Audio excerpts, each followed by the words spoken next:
Because of the condition, he makes strange noises, twitches, and yells randomly. All these actions are involuntary, and Brad has no control over them. But in the small town in Missouri, most people are unfamiliar with Brad's unique syndrome. They do not believe him when he claims he cannot stop the tics. Even his father, Norman, thinks his son is making the noise just to trouble his parents. Brad's classmates bully him often, and the teachers are of no help. The tics started when he was 6 years old, around the time Brad's parents were getting divorced. Ever since, his mother has taken him to several doctors, all of whom have associated his tics with depression. That is why the real cause has never been diagnosed, and people continue to believe he is just a spoiled brat. Brad's only friend is his younger brother, Jeff. Although they fight and bicker all the time, Brad feels like Jeff is the only person who gets him. Their father, Norman, lives in another city and visits them once in a while. He connects with Jeff, but Brad has always been sort of an embarrassment for him. He often scolds the kids to stop yelling and moving so much. His father's distrust in him makes Brad feel like a failure.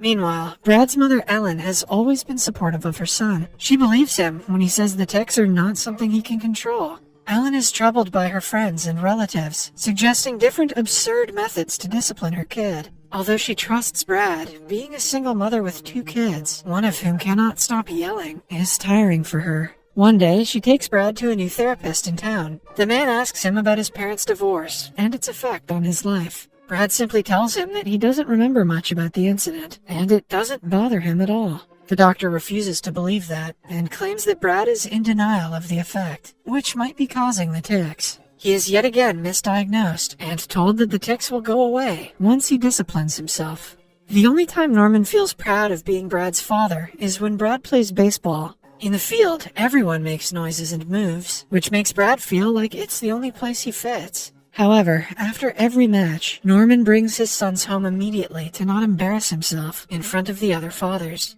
Sometimes the constant moving and twitching makes Norman lose his temper. He often lashes out at Brad, unaware that he cannot stop them. Brad usually gets good grades and is excellent at studying. However, trying to concentrate on exams brings out the worst in him. The stress makes his tics frequent and uncontrollable. One day, his science teacher brings him to the principal's office for the 100th time for the same reason. The principal calls his mother and agrees to give Brad the last chance to stop his mischievous behavior. Ellen insists that her son cannot help it, but the principal, in turn, calls her a bad parent for making excuses for Brad's bad behavior. Having had enough of everyone blaming her son, Ellen takes it upon herself to find out the real cause of his symptoms. She does extensive research on conditions that cause people to yell and twitch. In the end, she comes across Tourette's syndrome. Brad finally has a way to prove that he is not lying or being mischievous. His therapist is also told about the discovery, and he praises Ellen for her great work. However, the joy of finding out the problem vanishes when Ellen realizes that the condition has no cure. Her son will have to learn to live with the noises, the twitches, and the attention that comes with it. Still, the saddest person to find out about Brad's condition is his father, Norman. He is guilt-ridden that he never believed his son, but more than that, he is distressed that the kid might not have a good future. Although the cure is impossible, Ellen is determined to teach her kid to live with Tourette's. One day, she takes him to a support group for people with the same syndrome as him. Meeting them was supposed to make Brad feel better, but it makes him feel quite the opposite. He feels like he's seeing himself from other people's eyes, and he doesn't like the view. Moreover, he finds out that everyone in the room has given up on their lives. The kids are homeschooled, while the adults get work-from-home type jobs. The experience is awful for Brad, but it is also the defining moment in his life. Starting that day, he makes it his mission to not be like the people from the support group. He promises to be his own person and never let the disability hold him back. Even after he changes schools in 7th grade, not much progress is seen in how people treat him. The teachers always send him to the principal, and the classmates make fun of him. That is, until the principal finds out about Brad's condition and invites him to the stage during a school program. Brad is asked to explain his syndrome to the audience and explain what they can do to help. After finding out that he actually cannot help but make the noises, people start being more sympathetic towards him. His life is never the same again. The principal becomes the one teacher who helps him with his biggest problem, with ease and simplicity. This makes Brad realize that he also wants to be a teacher like him in the future. Time flies by, and Brad soon grows into a handsome young man with a bachelor's diploma in education. He moves to Atlanta and gets an apartment with a roommate, hoping to land a teaching job. The officer at the state education board is impressed by his qualification. However, she is skeptical if teaching would be a suitable profession for someone with Tourette's. Not just her, but most people Brad knows think the same about his choice of profession. He understands their concerns to some level, but he knows in his heart that he was born to teach. The very next day, he goes to his first job interview. His tics visibly bother the interviewer, but he is not ashamed or uncomfortable to explain his condition. He also makes sure to assure the man that his tics are an open topic for the students to discuss, and it won't harm their studies in any way. But the interviewer doesn't seem convinced. In the end, he is waitlisted. The same thing happens at the next interview, and the one after that. He uses several different methods, like talking about his tics for the entire interview, or not acknowledging them at all. But none of them land him the job.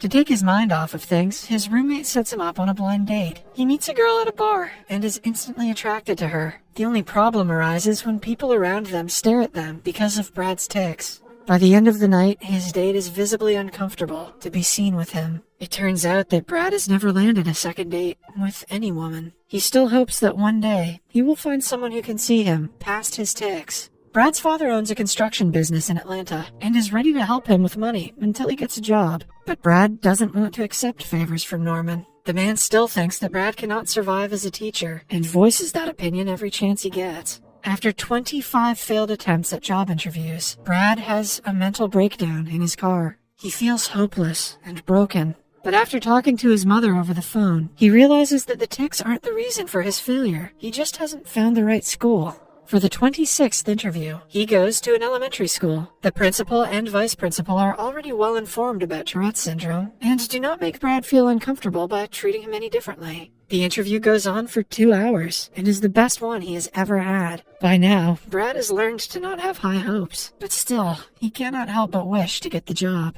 To his surprise, the next day, he is called to teach second graders. He is over the moon at the news. Although he only has 2 days to prepare for the class, he couldn't care less about the time and is excited to finally get to teach. His fellow teachers welcome him and help him set up in the classroom. For the first time in his life, Brad finds people who do not judge him for his tics. At night, he calls his mother, who pressures him into dating a woman. Brad takes her advice and meets a Tinder date named Nancy the next day. The two immediately hit it off, but Brad feels like he'll be ignored after the first date, like he always has. Following the fun date, they separate with a simple goodbye. Later, Brad gets an email from her, praising his taste in music. He gets the hint and invites Nancy on a second date.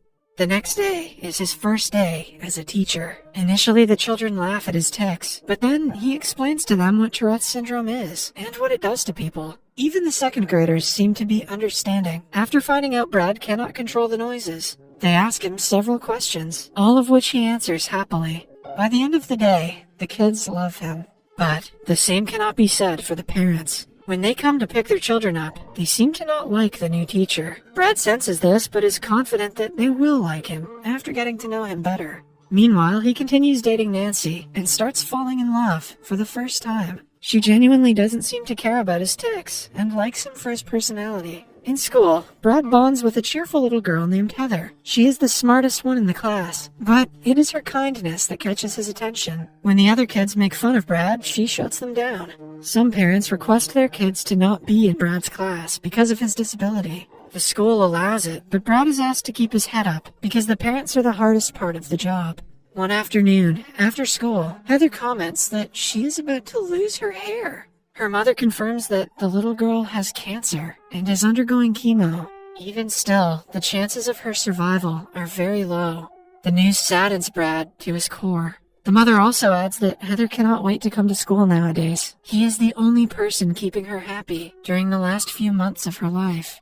The news only makes Brad feel bittersweet. A few weeks later, Brad goes to take a test for the master's degree, but isn't given a private room, as promised. He talks to the administration, but they refuse to help him. When he starts to panic, Norman comes to his aid and threatens to sue the administration. They eventually agree to let him take the test in private. The incident is a bonding moment for the father and son. In the following scene, we see Nancy and Brad go to his mother's house for Thanksgiving. Seeing her socialize with her family, Brad cannot help but to get emotional. He pulls Nancy aside and confesses his love for the first time. Eventually, Heather stops coming to school. Her classmates make letters and postcards wishing her good health, but one day they get the news that they had been dreading to hear. At Heather's funeral, Brad refrains himself from going inside, thinking that he will disrupt the ceremony. But her mother thanks him for being her daughter's sunshine in her darkest days and invites him in. A few months later, Brad's life is running smoothly. He has a loving girlfriend, a good relationship with his father, and a job that he loves. Then, one day, he is called to a school meeting and informed that he is being awarded Sally Mae's first teacher of the year. On the night of the event, Brad gives a heartfelt speech that everyone loves. The movie ends with a message that we should never let any obstacle stop us from pursuing our dreams.